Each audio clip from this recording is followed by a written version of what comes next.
টাকা টাকা আর টাকা। দিন শেষে আমরা সবাই তো এই কাগজের টুকরোর পিছনেই দৌড়াচ্ছি, তাই না? তেতো হলেও সত্য, আমাদের এই সমাজে যার পকেটে মাল আছে তার কথার দাম আছে, আর যার পকেট ফাঁকা তাকে কেউ গুনতেও ধরে না। গতকালই হয়তো ফেসবুকে দেখেছেন পাশের বাসার অমুক ভাই ফরেক্স ট্রেডিং করে লাল টকটকে গাড়ি কিনে ফেলেছে, গ্রামে দালান উঠাচ্ছে। আর এসব দেখে আপনার বুকের ভেতরটা হু হু করে উঠছে। মনে হচ্ছে, ইস, আমি যদি ফরেক্সটা বুঝতাম তাহলে আর বসের ঝাড়ি খেয়ে এই 9টা 5 আর চাকরি করা লাগতো না, অথবা বেকারত্বের অভিশাপ থেকে মুক্তি পেতাম। কিন্তু সমস্যা হলো ফরেক্সের ফও আপনি জানেন না।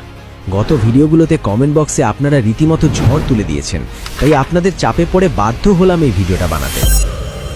আজকের ভিডিওতে ফরেক্স ট্রেডিংয়ের নারী নক্ষত্র মানে এটা আসলে কি, কিভাবে কাজ করে, কারেন্সির দাম কেন বাড়ে বা কমে, এটা কি জুয়া নাকি ব্যবসা, কত টাকা হলে নামতে পারবেন এবং আপনি আদৌ এটা পারবেন কিনা, সবকিছু একেবারে হাতে কলমে বাচ্চাকে বোঝানোর মতো করে বুঝিয়ে দেব।